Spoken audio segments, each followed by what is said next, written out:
Mackenzistas, sejam muito bem-vindos a mais um episódio do LegalCast Mackenzie, o podcast do Legal Hackers, dessa vez com um episódio especial, com um tema que eu simplesmente amo e quero para minha vida. Então, antes de apresentar o nosso convidado que vai trazer a expertise dele sobre esse tema, primeiro vamos apresentar a nossa nova co-host que está estreando aqui com a gente, como co-host que vai atuar nesse episódio mais do que especial. Então, por favor, se pudesse apresentar para os nossos ouvintes rapidamente. Oi, pessoal. Meu nome é Gabriela Viana, sou estudante de Direito no Mackenzie e tô aqui hoje para ajudar o Pedro nessa entrevista. Maravilha, maravilha. Estamos todos estreando aqui. O convidado de hoje, ele já me entrevistou com um podcast excelente, que a gente vai divulgar também qual que é o podcast dele. Dessa vez é minha vez de entrevistar e impressionar você. Então, muito obrigado por estar aqui hoje. Realmente é uma presença que eu estava esperando bastante no nosso podcast, com um tema tão bom e que necessário quanto esse. Então, por favor, Leandro Ramos, para se apresentar um pouco para os nossos ouvintes. Obrigado, Pedro. Obrigado, Gabriela. Bom, é um prazer estar aqui com vocês no LegalCast, né, do Mackenzie. Bom, eu sou Leandro Ramos, eu sou administrador de empresas de formação, trabalho com marketing há quase 2 décadas e sou fundador da agência Javali. A Javali é uma agência voltada para o mercado jurídico, então a gente é especializado em marketing jurídico e a gente tem, como o Pedro mencionou, o Juridicast, que é um podcast de marketing jurídico, foi o primeiro podcast de marketing jurídico no Brasil. Hoje a gente já está quase 5 anos no ar, já são mais de 200 episódios, né? Toda quarta-feira, 7 da manhã, a gente tem um novo episódio. E vai ser um prazer imenso estar aqui com vocês e bater um papo aí sobre marketing jurídico, desenvolvimento de negócios nesse meio.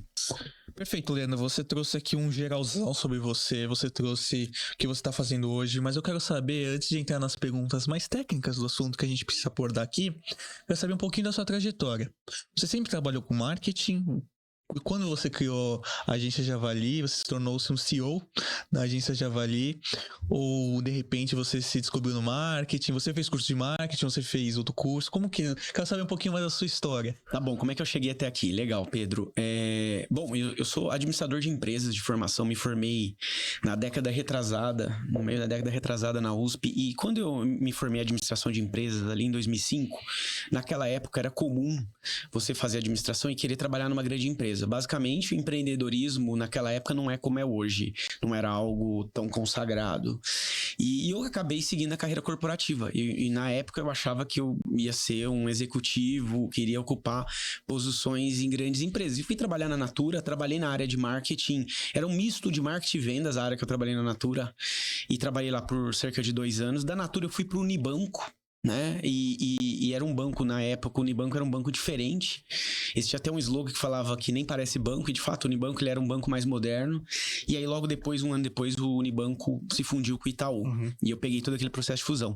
E depois dessa fusão ali no Itaú, eu segui numa carreira que era que eu tava, né, tinha programado para ela, que é ocupar cargos de gestão em empresas grandes. Eu fui percebendo que eu não ia ter espaço para criar dentro de uma grande empresa. Por um lado, ter um bom sobrenome corporativo era legal, mas por outro, em grandes empresas tem muitos processos rígidos e não tinha espaço. Eu fui descobrindo que eu era muito empreendedor.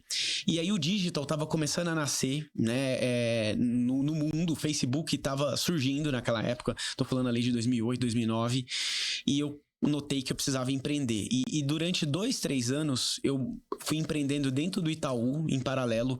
Montei uma startup, que era o Indique, com mais 2 profissionais. Um trabalhava comigo no Itaú.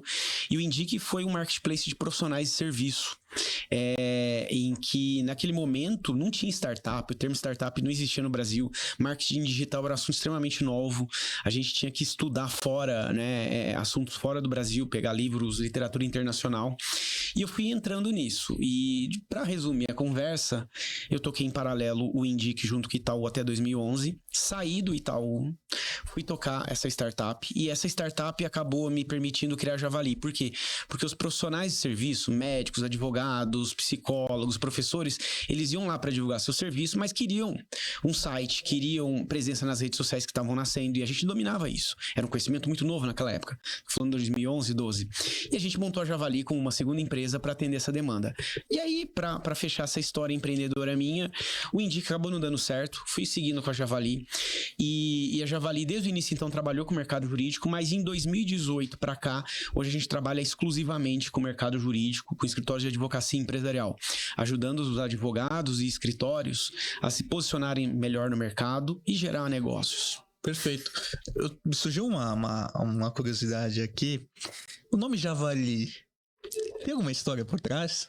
Tem uma história assim, Pedro, essa é uma pergunta que também me fazem bastante, né? Quando a gente estava criando a marca lá em 2012, a gente pensou o seguinte, a gente quer montar uma agência cujo DNA é digital, né? Ou seja, e o que a gente notou naquele momento, né, em 2011, 12, o marketing digital era um assunto novo e ele vinha muito em contraponto ao marketing tradicional, offline, impresso, da TV, que era muito menos mensurável. Então, o marketing digital lá no início, hoje isso aqui é um assunto até estranho, porque a gente já tá habituado com isso. Mas acreditem, gente, há 15 anos atrás, marketing digital era um assunto novo e você podia metrificar tudo. Então você tinha uma robustez muito grande com o marketing digital. E a Javali nasceu como Javali Digital. Hoje é a agência Javali, mas naquela época era Javali Digital. E aí, por conta dessa robustez, a gente pensou o seguinte, já que o marketing digital traz esse controle, essa robustez numérica, eu consigo metrificar tudo, que conceito que pode expressar isso? E aí a gente pensou no animal, e aí nasceu o javali, que o javali é um animal robusto, ele fareja oportunidades, né, na natureza, e aí foi onde que surgiu o nome javali.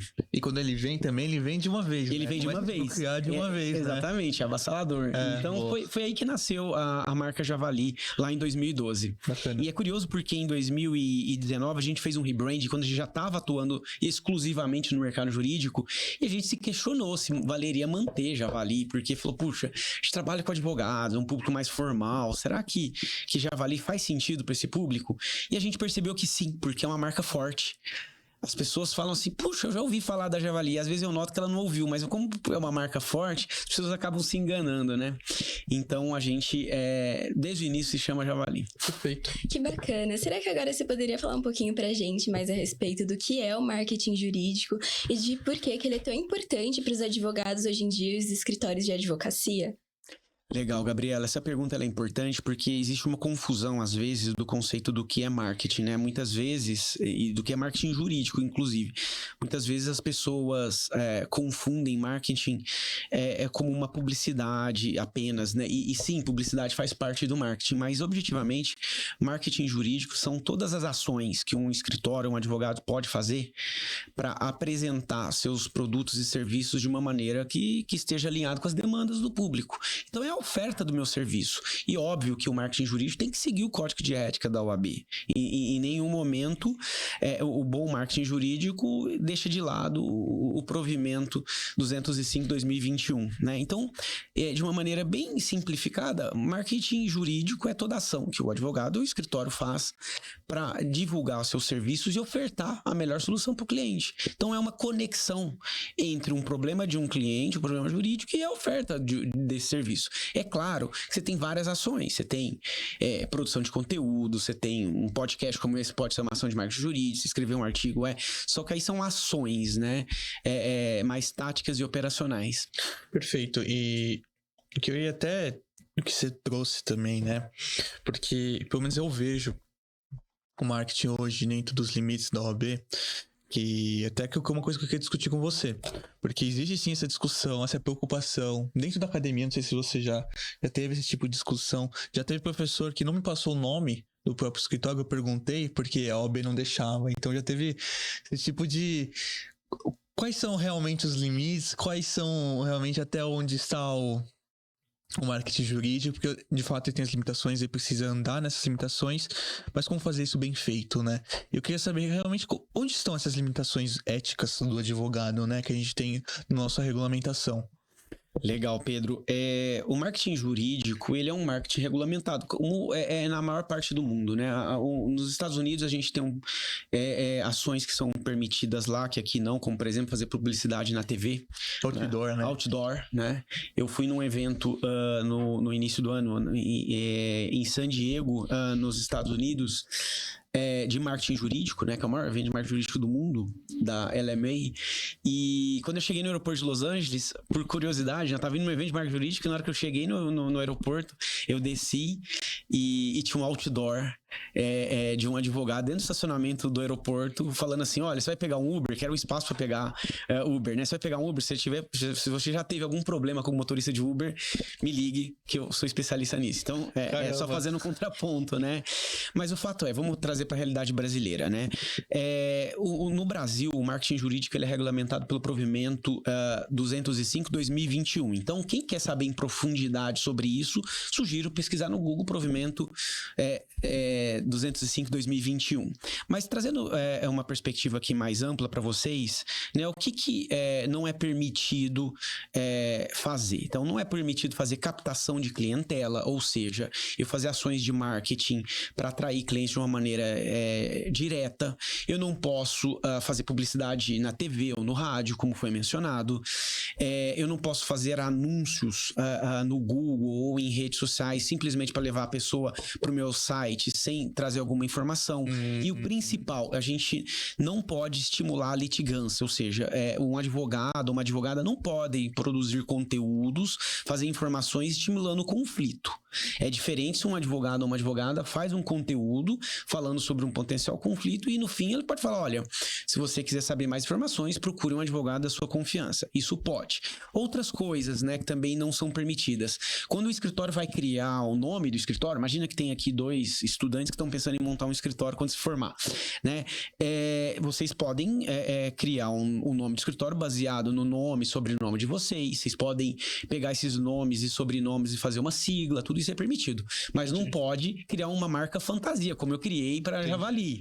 Então, o escritório não pode chamar Javali, Panda... Advogados. Isso não é permitido. Advogado. Não pode, tá, gente? Então, isso são outras restrições. Mas, de modo geral, o que a OAB permite que vocês compartilhem conhecimento e o saber jurídico, né? E é curioso, porque eu ouço muita gente dizer assim: mas isso ainda é muito restrito. Sim, como toda profissão tem restrição. Mas observem, gente, o serviço advocatício, alguém vai contratar um advogado ou uma advogada, é baseado na confiança. E a gente não vai construir confiança com ações publicitárias tradicionais, como se usa no e-commerce, com a propaganda na TV. Então, eu acredito que as restrições que existem, né, para o marketing jurídico, elas estão aí, a gente tem que respeitá-las, mas elas dificilmente vão impedir que o bom marketing jurídico seja feito. Bacana. Tendo em vista que hoje a coisa que os advogados mais procuram é se diferenciar no mercado de trabalho, como que você acha que pode ser usado estratégias de marketing para que isso aconteça? 30% de desconto no meu serviço. Isso também não é permitido, né? Entre no site agora e você tem até as 18 horas para ter 30% de desconto no meu serviço. Não é possível ter promoções de desconto também, né? A lista é extensa do que não pode ser feito, mas esse é mais um exemplo, né? E certamente o diferencial não tá aí, né? Não tá pode até estar no preço, né?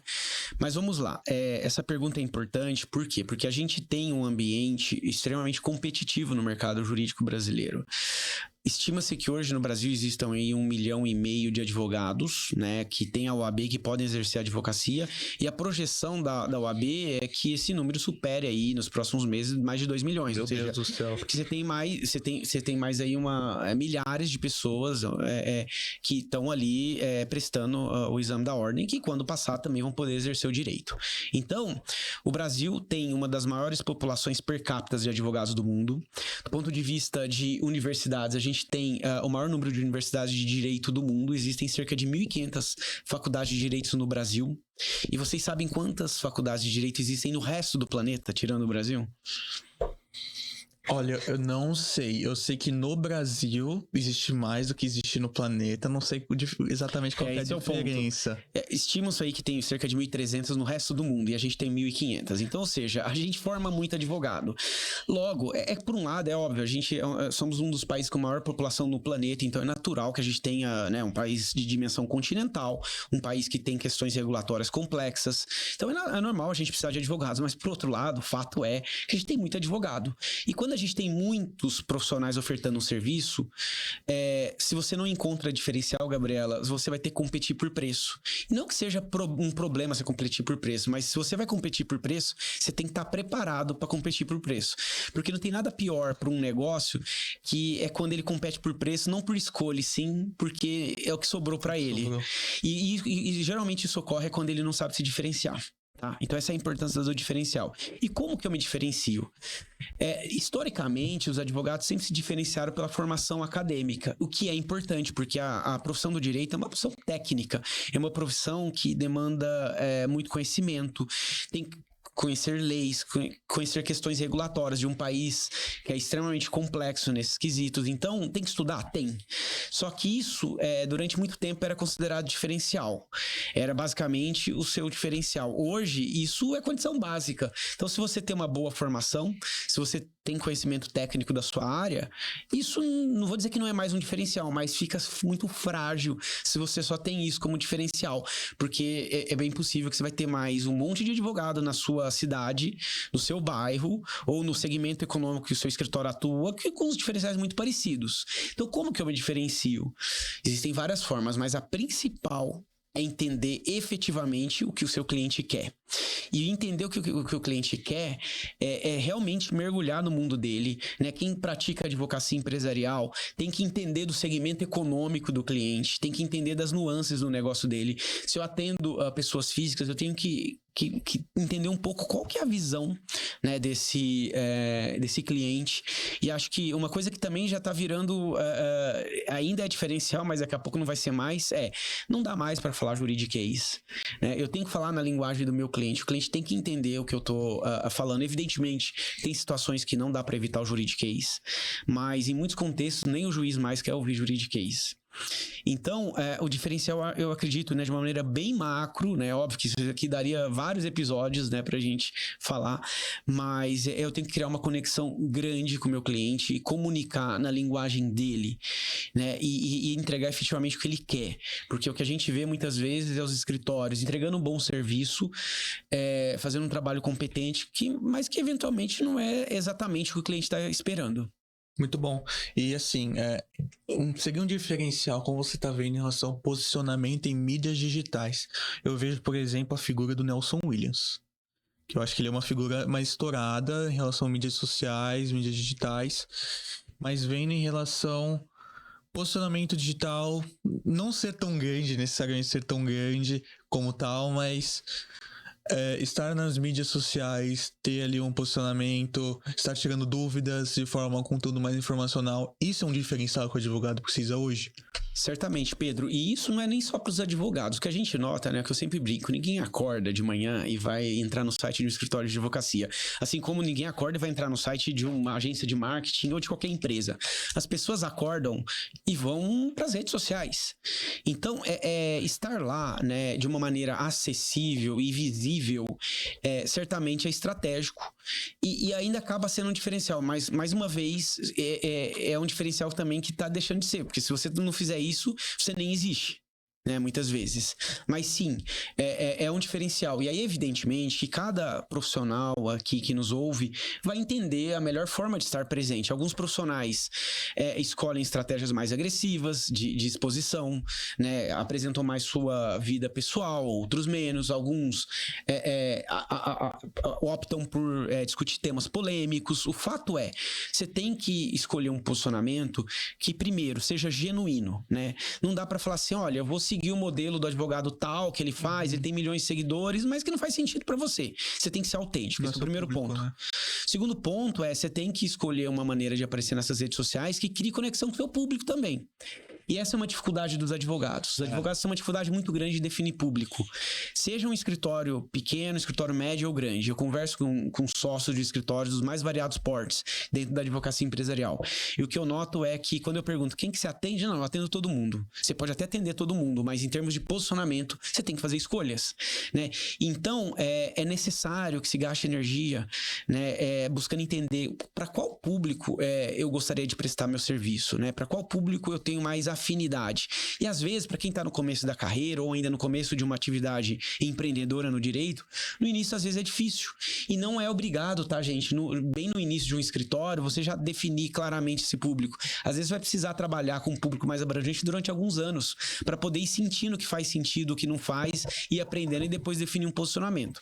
O que não dá é um escritório, depois de 10, 20 ou até 50 anos, como eu vejo em alguns casos, o cara ainda não tem um posicionamento. Aí isso é realmente um problema de negócio grave e que eu acho que, embora seja muito comum no direito, nos próximos anos isso não vai ser mais permitido. Ou seja, quem não tiver posicionamento no mercado vai perder relevância no mercado jurídico, porque é um mercado que vem se tornando cada vez mais competitivo. Você não segmenta público, né? Exato. Você entrega para as pessoas que não estão... meio que não estão nem aí pro seu conteúdo, né? Não sei se essa é a palavra mais correta, mas sim, é. A relação B2B, B2C, né? Se você não entrega realmente... Porque eu vejo... eu quero até trazer um gancho antes de a gente ir para as próximas perguntas, com essa empolgada com o assunto. Porque eu vejo muito como uma estratégia B2C, os posicionamentos digital, responder caixinhas de pergunta, por exemplo, no Instagram, Reels, trazer essa comunicação um pouco mais próxima, essa comunicação mais com o público em relação a ações B2B, onde tem um escritório que atende uma empresa.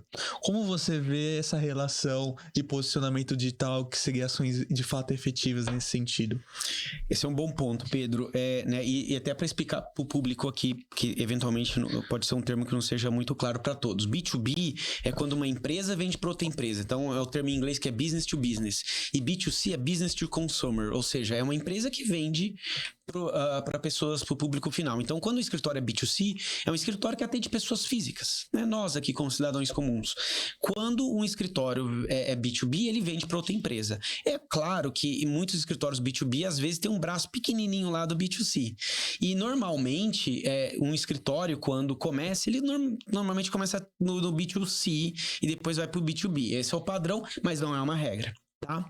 Não tem problema atender os dois públicos, mas é o que o Pedro perguntou, como é que atua com B2B? O B2B é muito diferente do B2C. E uma coisa que a gente não pode esquecer, quando uma empresa está comprando de escritório, que é B2B, a empresa é um ser humano também, né? Porque também não é porque assim, dois CNPJs que estão vendendo, um vendendo e outro comprando, sim, mas é um ser humano. Mas é diferente, porque quando uma empresa está contratando um escritório, é uma compra técnica. Normalmente é um departamento jurídico, ou se não tem um departamento jurídico, às vezes é o CEO da empresa, o dono ou o departamento financeiro, enfim, são compras que são normalmente compostas por múltiplos decisores, ou seja, numa empresa dificilmente, mesmo sendo um diretor jurídico, dificilmente ele decide sozinho. Se ele tomar uma decisão errada, ele pode prejudicar o negócio e pode até perder o emprego. Então observem que é uma compra e uma venda muito mais complexa. Que aí você me perguntou, e funciona a caixa de resposta? Pode até funcionar, mas o que seduz uma compra empresarial, muitas vezes, é você ter materiais de marketing, de comunicação para os diferentes momentos dessa compra, porque ela tende a ser mais longa, ter várias etapas, né? Então, às vezes, num primeiro momento, vem uma pessoa para conhecer o escritório, dá uma validada, aí se gostou, aí coloca o executivo, depois eles vão comparar as propostas de uma maneira muito mais racional. Enquanto que no B2C, quando uma pessoa vai contratar um escritório, certamente ela vai levantar mais de uma proposta, mas vai ser uma compra muito menos técnica, né? Às vezes um pouco mais emocional, né? Indicação, né? Uma indicação. A indicação funciona, tá, Pedro? No B2B indicação também. Do primo, Isso. No B2B também funciona. Só que ela não ela é o primeiro passo normalmente. Depois que indicou, aí ele vai seguir todo um ritual. Então, o marketing jurídico, quando ele é no contexto B2B, ele tem que ser muito mais sofisticado. Você precisa ter um CRM muito bem parametrizado. Não que no B2C não precise. Então, é uma venda complexa. Certamente, você vai ter que usar muito mais o LinkedIn. Mas então se eu sou B2B, erro também comum. Eu não tenho que estar no Instagram, o escritório. Olha, não sei, provavelmente você precisa também. Porque é aquilo que eu falei, o executivo jurídico lá da empresa, o CFO, ele usa Instagram também. Então, talvez a comunicação, talvez não, certamente a comunicação com esse cara no Instagram é diferente do LinkedIn, né? Mas, então é por aí. E por fim, eu acho que no B2B, são compras que elas tendem a ser também recorrentes, né? Ou seja, você contrata para resolver uma solução e aí se dá certo esse negócio, ele vai contratando... Até cadastrar como fornecedor. Exato, cadastrar como fornecedor. E aí se são empresas grandes, às vezes você tem uma série de requisitos que o escritório precisa cumprir, né? Como, por exemplo, ter programas de diversidade, equidade e inclusão, que é cada vez mais frequente. Bacana. Eu queria saber, bom, já que a gente tá falando de dificuldades e tudo mais, quais são as principais dificuldades que você vê hoje com os advogados ao eles implementarem as estratégias de marketing e como superá-las? Gabriela, tem algumas dificuldades que eu vejo bastante frequentes. A primeira delas, eu acho que é falta de algumas, né? Eu acho que a primeira é falta de estratégia, né? Às vezes eu noto que, né, os escritórios, sobretudo depois de 2020, 2021 para cá, eles começaram a entender que o marketing é necessário. Primeiro, por conta da pandemia ali, né? Quando a pandemia aconteceu durante aqueles anos do início dessa década, a gente teve né, uma reconfiguração na maneira das empresas fazer negócio, todo mundo ficou ali isolado, e aí começaram a ir pro digital. Depois, em 2021, veio a regulamentação que foi alterada, né? E se tornou mais... O marketing jurídico se tornou oficial no Brasil e mais permissivo. Então, os escritórios começaram a investir mais em marketing, só que sem estratégia. E aí, tá tendo nesse momento, às vezes, uma grande decepção, que é, puxa, mas tô investindo, tô gastando dinheiro e não tá trazendo resultado. Sim, por quê? Porque você não tem estratégia. Então, essa é uma dificuldade. Uma outra, que tá totalmente vinculada à estratégia, é definir público. Entendi. Essa história de, não, eu atendo tudo e todos... até pode ser, mas é mais desafiador você fazer marketing nesse contexto, né? Então, acho que esse é um outro desafio. Um terceiro desafio que eu noto é que muitas vezes os advogados, sobretudo os sócios, eles contratam agências ou ainda montam departamentos internos de marketing e querem delargar o assunto. Eu acho que delegar esse assunto para bons profissionais e bons parceiros é fundamental.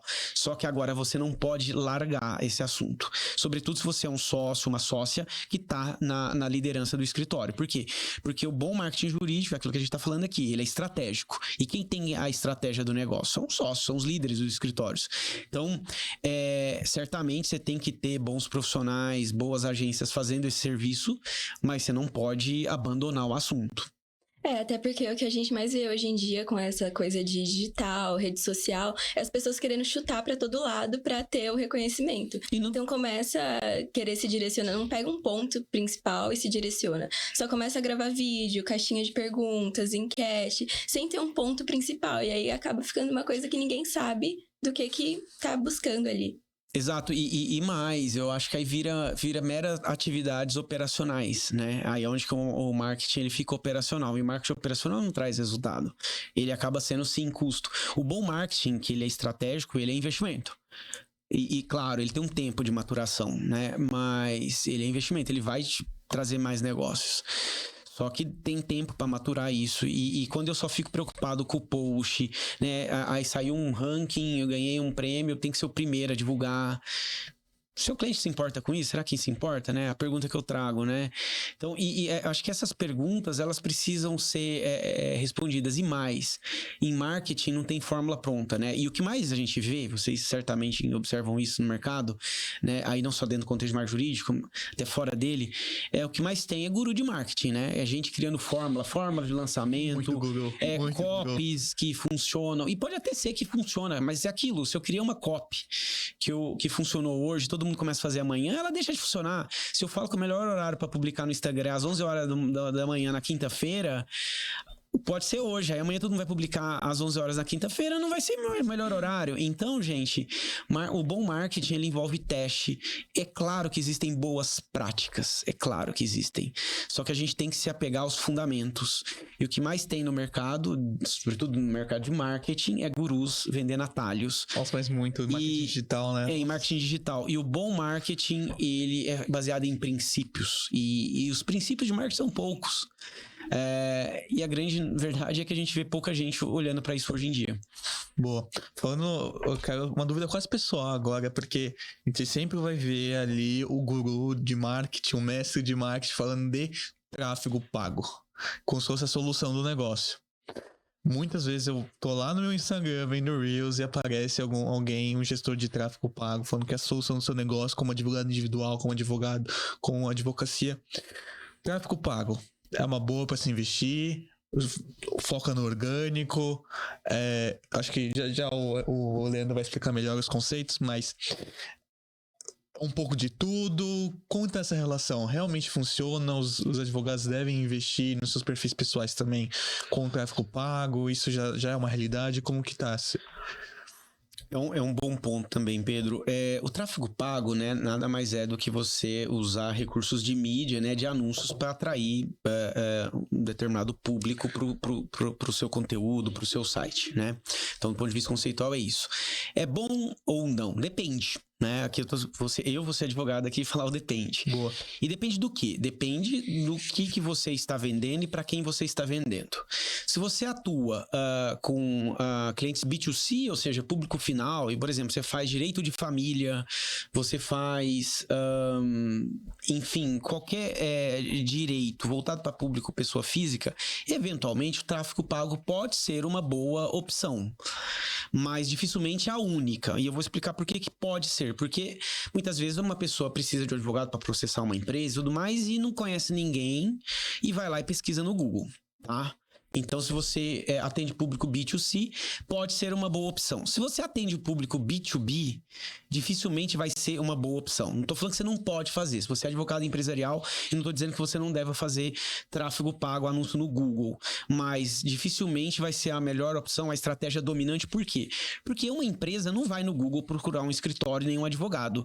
Uma empresa, muitas vezes, se for uma empresa grande, até um departamento jurídico. Departamento jurídico são compostos por advogados que conhecem um monte de advogados. Né? Ou se não tem um departamento jurídico, só atende empresas menores, que eu trato direto com o dono, esse dono também conhece outros empresários. Então, tráfego pago, falando de Google, só faz sentido se o meu cliente procura o escritório no Google. Esse é o primeiro ponto. E mesmo se ele procura, você ter como estratégia de pessoas chegando nos seus sites só como tráfego pago é perigoso. Por quê?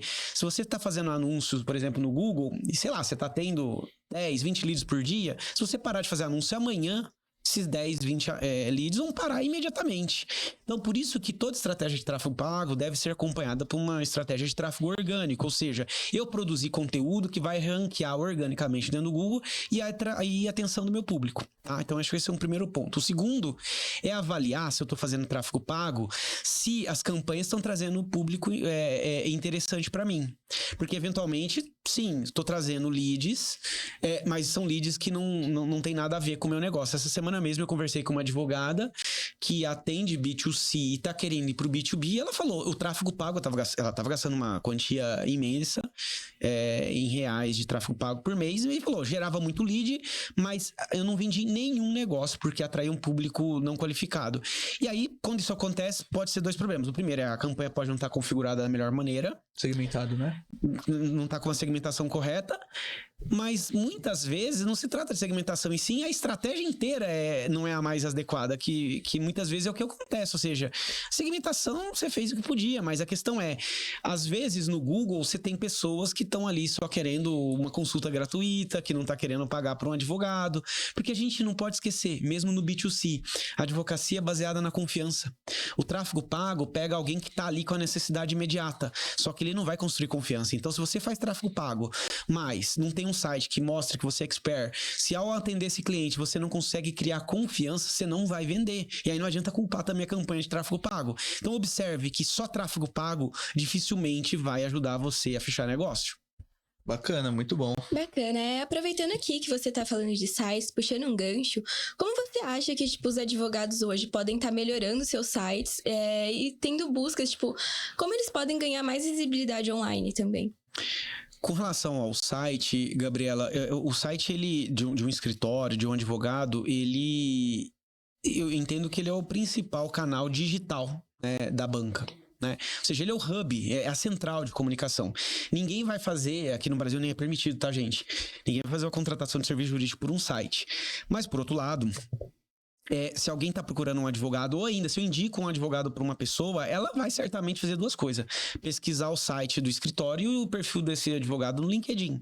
Então, o site, ele ajuda a mostrar quem é você, mostrar o que você faz, se você tem um escritório, quem que é a sua equipe, né? E a melhor forma de fazer esse site é fazer esse site pensando no seu cliente e não em você. E o que a gente nota, né? E a gente lá na Javali, a gente faz sites há 12 anos, desde 2012, a gente já fez mais de 100 sites para escritório de advocacia, e o que eu noto é quando o cliente chega na Javali querendo fazer um novo site, ele quer fazer um site pensando nele, ou pensando no concorrente dele. Olha, meu concorrente tem um site muito bacana, quero que faz muito parecido lá, e gente, não. É importante você fazer um site pensando no seu cliente, pensando em quais informações ele vai querer saber sobre você.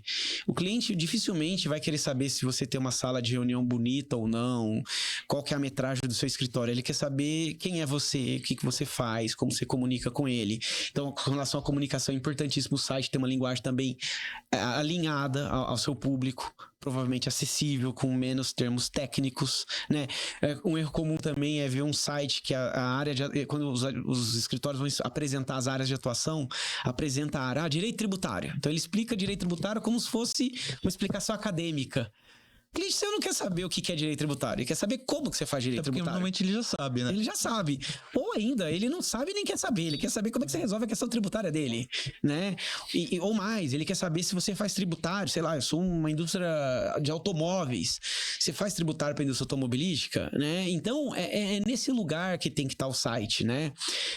Eu acho que sites que criam uma conexão real com o seu cliente são sites bem feitos. É óbvio que o site tem que ser responsivo, ou seja, se adaptar a dispositivos móveis. A gente vê ainda muito site que não é responsivo, sites que demoram para carregar. São questões mais técnicas, né? Mas do ponto de vista mais estratégico, é ter um site que seja orientado para o seu cliente, na linguagem dele, na cara dele. É óbvio que tem que respeitar a identidade do escritório, né? Cada escritório tem sua marca, sua identidade visual, sua cultura. E esse é outro ponto. Os clientes também, sobretudo clientes mais sofisticados na contratação de serviços jurídicos, ele quer entender qual que é a cultura do escritório. Como é que vocês são aí como escritório? Tecnicamente está todo mundo cada vez mais parecido, não é? Sim. Entre os bons, né? Tô falando entre os bons advogados e bons escritórios. Mas vocês têm boas formações, mas quem são vocês? Porque é isso que vai definir uma relação sólida entre uma empresa e um escritório. E aí que muitas empresas, muitos clientes acabam exigindo também a questão do ESG. Sim. Boas práticas dentro do escritório, como contratação, né? Isso, na minha visão, né? Claro que é uma estratégia de marketing, mas para além de uma estratégia de marketing, para com de fato uma consideração de uma cultura, né? Dentro de um escritório que seja de fato aos tempos modernos. A questão do ESG, né, ou ESG, né, que é a gente olhar para a esfera ambiental, social e de governança, né, ela é algo que veio para ficar no mundo dos negócios, né?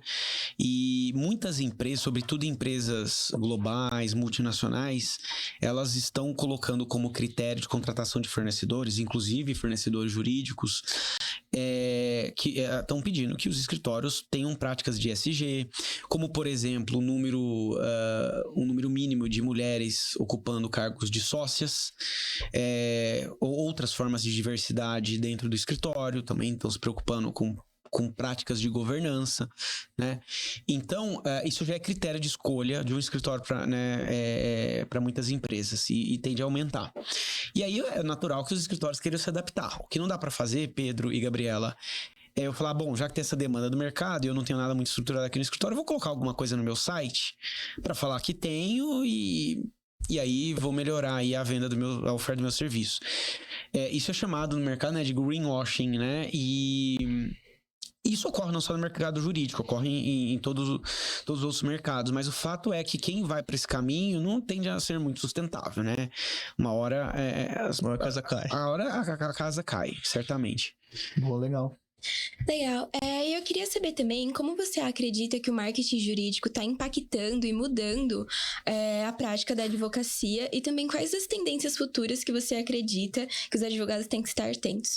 Porque eu acho assim, existe o mundo do marketing jurídico pós-pandemia e antes da pandemia, né? Certamente. Com certeza, porque o que mudou o direito de entrega de serviços, digital, posicionamento, pós-pandemia, imagina que uns anos é loucura. Certamente, eu acho que a pandemia, seguida ali pelo provimento em 2021, né, o 205 2021, foram divisores de água. E o que está mudando eu acho que hoje a discussão da importância do marketing jurídico dentro dos escritórios, essa discussão já está quase superada, ou seja, a maioria dos escritórios já entenderam que isso é importante. Tá? Então, acho que isso é uma mudança. Uma outra mudança é que os escritórios estão entendendo, né? Acho que esse é um processo ainda. Que eles já entenderam que precisam fazer. E estão entendendo que precisam fazer de forma profissional e estratégica. Porque eu acho que nos últimos 3, 4 anos eles fizeram isso de uma forma mais...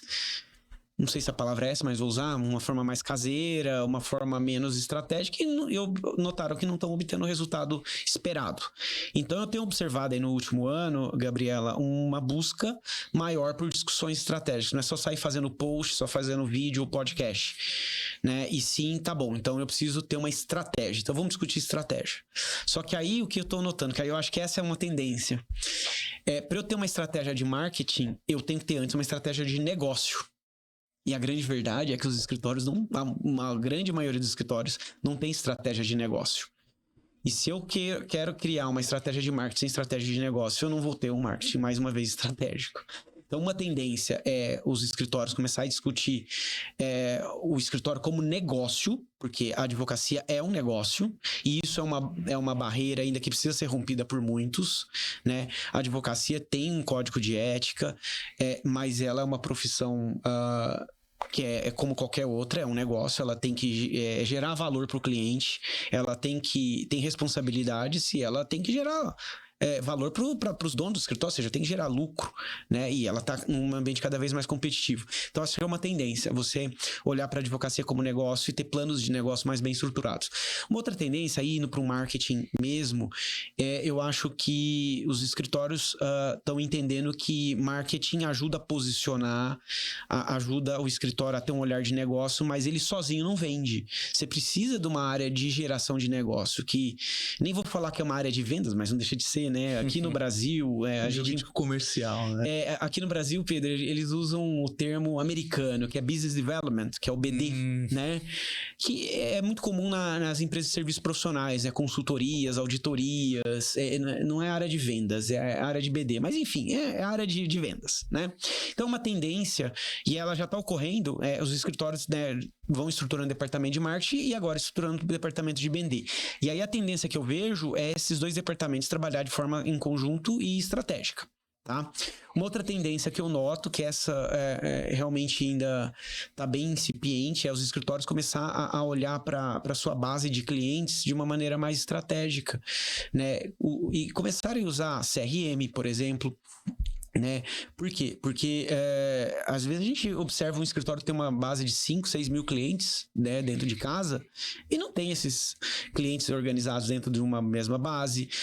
Sócios e advogados não conseguem acessar informações básicas de negócio, o que dificulta num escritório grande, por exemplo, cross-selling, ou seja, uma área ajudar a vender serviço de outra área. Então, uma tendência é os escritórios começarem a olhar para os seus clientes e começar a estruturar programas de CRM. O que a gente nota aí no mercado, o escritório tem um CRM A, ou B, ou C. Não estou falando de ferramenta, estou falando de conceito.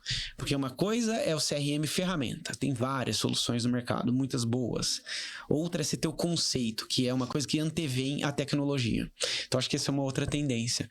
E, por fim, isso é uma visão muito particular. Eu acho que existe uma tendência dentro da advocacia empresarial dos escritórios começarem a olhar os rankings jurídicos com um olhar talvez mais adequado. Hoje, é muito comum os advogados e escritórios darem uma importância muito grande para os rankings jurídicos, que tem sim sua importância dentro do ecossistema de marketing jurídico, mas no meu entendimento é uma importância muito elevada, porque ranking jurídico nada mais é do que uma metodologia para ranquear escritórios de advogados, que não atesta se o escritório é bom ou não, né? Óbvio que alguns rankings têm metodologia para avaliar isso, mas é uma metodologia que tem muitas restrições.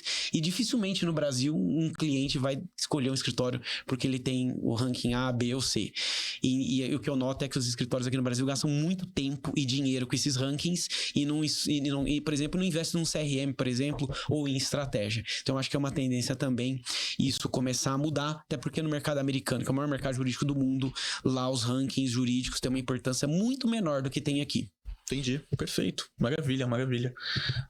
Agora, indo para o nosso sessãozinha final, temos, antes de perguntar nossa pergunta-chave de final de episódio, eu queria que você deixasse um conselho, alguns conselhos para estudantes e novos advogados. Então fica. Que conselhos você daria a estudantes de direito e advogados iniciantes que estão interessados em melhorar suas habilidades de marketing para desenvolver suas carreiras? Não pensando necessariamente naquele que vai trabalhar com marketing jurídico, mas aquele que quer usar do marketing jurídico para a sua carreira, seja civil, processo civil, penal, etc.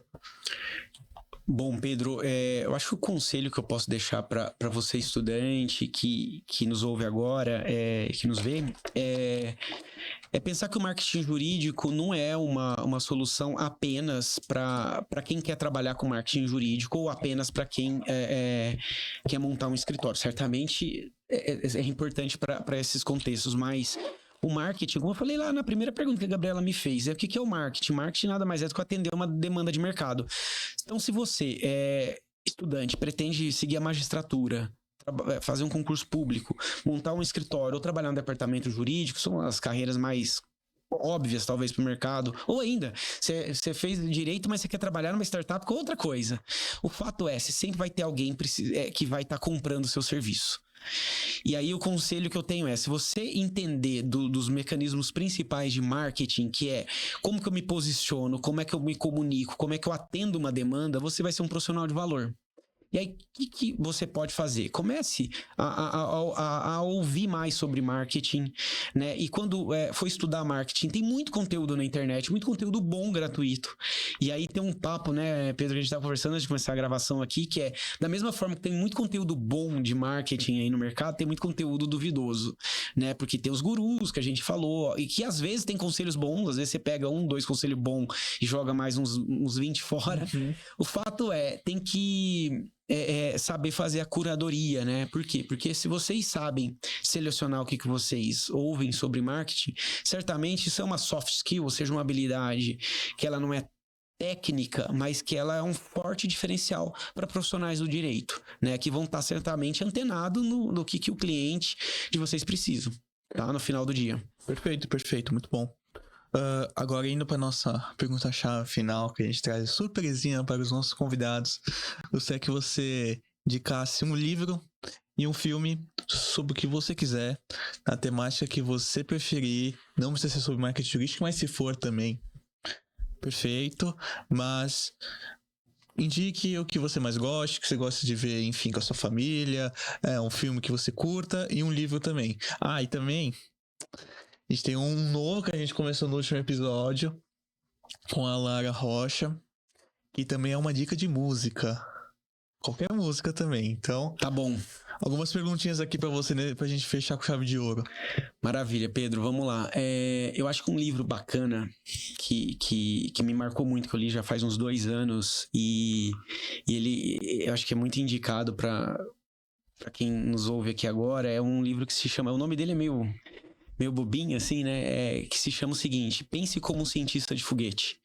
Né? Tem aquele conceito de rocket science, ou seja, que a ciência de foguete, que é uma ciência que ela é bem desafiadora, né? Montar um foguete e tudo mais. E esse é um livro que ele fala sobre inovação e ele traz uma série de princípios de inovação para qualquer profissional de qualquer carreira, para justamente como é que você desconstrói uma série de pensamentos e constrói de uma forma diferente. Então esse livro, Pense como um cientista de foguete, é um livro que eu acho que vale vocês lerem, tá? Uma série que eu achei bastante interessante, que me marcou, que eu vi faz cerca de 1 ano e meio, é The Playlist, que conta a história do fundador do Spotify, né? assisti. É uma série que... É uma minissérie, né, na verdade. Ela é minissérie. curta. São 6 episódios, se eu não tô enganado. Ela é uma série que... conta a história, né, do fundador do Spotify lá na Suécia, e é bem legal pra vocês porque, né, tem várias, cada episódio conta o viés de alguém que ajudou ali toda a história dele. Então tem um episódio é o viés dele, o outro é do sócio, do fundo de investimento, e na minha visão, por isso que eu tô indicando aqui, pra mim o que foi decisivo foi uma advogada que entrou dentro do negócio e ela fez uma mudança estratégica, nada de direito, muito importante pro sucesso do Spotify. Então, aí, né, obviamente eu não vou falar o que foi pra deixar vocês aí na curiosidade e ver a série. Que inclusive ela tá, Pedro, me ajuda aqui, tá no Netflix, né? Tá no Netflix. E pra quem gosta de PI, fica aí a propriedade intelectual, fica aí a indicação, bem bacana. E agora vamos pegar uma surpresinha aqui também, a nossa nova co-host. Dê uma indicação de livro e de filme pra gente também, por gentileza. Eu acho que de livro, um livro que eu gosto bastante, que me marcou muito, é um livro chamado Flores para Algernon. Eu li ele já faz acho que uns 2 anos. Mas diferente do que as pessoas olham o título e pensam, ele é um livro que pega uma pessoa que tem uma deficiência intelectual e através, de uma cirurgia, ela se torna muito inteligente, um grande guru, e Algernon nada mais era do que o ratinho em que foi feito esse primeiro experimento. E durante o livro, mostra a respeito do personagem, como ele passa a perceber melhor as dificuldades das relações sociais e emocionais da sociedade. Então, eu achei um livro muito interessante, assim, o final, assim, é um final avassalador, juro, me marcou pra sempre aquele livro, mas é muito interessante ver como, passa da ingenuidade pra começar a perceber as grandes dificuldades da sociedade. E de filme, daí você me pega. Eu assisto bastante coisa, mas eu acho que um filme que eu gosto bastante... Filme não, acho que talvez até série, seja Black Mirror. Eu gosto muito de Black Mirror. Com certeza. E eu, principalmente, como ele mostra, como a tecnologia, e coisas embasadas nisso, afetam a sociedade e a cabeça das pessoas no dia a dia. Bacana, vamos quebrar a quarta parede aqui? Vamos pedir pra nossa produção uma dica de livro, uma dica de filme aqui pra gente? A Gabi aqui... Eu sou péssima com nome pra memorizar coisas. Qualquer filme, qualquer livro que você goste. Uma indicação aqui da nossa produção, Gabriel Lopes. Não lembro. Eu não lembro o nome das coisas. Uma série que você gosta. How to Get Away with Murder. Legal. É legal essa série. Qual que é? How to Get Away from Murder. Ah, tá. De advogada. Essa é boa. Bacana. Bacana. Aí, ó, viu? Pronto, tá aqui. Você escapou do livro, então, né? Sim. Você escapou do livro, tá bom, então. Beleza, pessoal. Episódio incrível. Muito obrigado, Leandro. Eu que agradeço, Pedro. Foi realmente muito bom. Eu agradeço. Vou falar aqui dos nossos parceiros do Legal Hackers Mackenzie, do Legalcast Mackenzie, começando aqui pelo The Hub. Espaço incrível aqui, juntamente compreende mais 3 empresas, que é o Vita Visual Law, com serviços incríveis de legal design, também Juristec, e também o escritório deles, o SPC, estão fazendo um trabalho incrível aqui também na área jurídica e promovendo a inovação jurídica e acolhendo o nosso podcast aqui tão bem. Também temos Advogados Gestores, que é uma revista super bacana, que também traz sobre gestão jurídica. Acesse o Advogados Gestores, olha lá, tem até uns artigos lá, recomendo ler. E também o Faila Lima Advogados, que é parceiro do nosso escritório, do nosso podcast, que é um escritório parceiro do nosso podcast, e também estão trazendo serviços muito bons. Então, muito obrigado aos parceiros, patrocinadores, e fico muito feliz, Leandro, muito obrigado. Se quiser deixar suas redes sociais, do Agente Javali, por favor, fique à vontade. Obrigado, Pedro e Gabriela, mais uma vez. Foi uma honra estar aqui com vocês, tá, gente? Bom, vamos lá. Vocês podem me acompanhar no @LeandroHRamos, tá? Legal. LinkedIn, Instagram. E Agência Javali. Boa, acho que... E também tem o Juridicast, né? Juridicast. O Juridicast, que enfim, é um episódio... temos um episódio novo aí a cada semana, já são mais de 200 episódios, tá bom, gente? Bom, eu falo que é uns poucos podcasts melhor que o meu, hein? Tá muito bom esse podcast. Parabéns, Leandro. Obrigado. Obrigado, Gabriela. Foi muito bom ter aqui você. O que você achou desse episódio? Eu gostei bastante Gostou? de aprender Tá mais sobre estreando? marketing. Minha estreia no podcast, eu entrei no podcast esse semestre. Minha primeira vez aqui, mas eu gostei bastante de poder aprender um pouco sobre marketing digital. Não era um assunto que eu mandava muito, mas eu gostei bastante. Legal. Perfeito, muito bom. Obrigado a todos, obrigado, produção, pela participação de hoje. Pessoal, ficamos por aqui. Compartilhe, comente, curta. Conhece alguém que precisa saber mais sobre marketing jurídico, sobre marketing em si? É um assunto que está em alta. Por favor, compartilhe e ajude nosso podcast a crescer. Inscreva-se. Grande abraço. Tchau, tchau.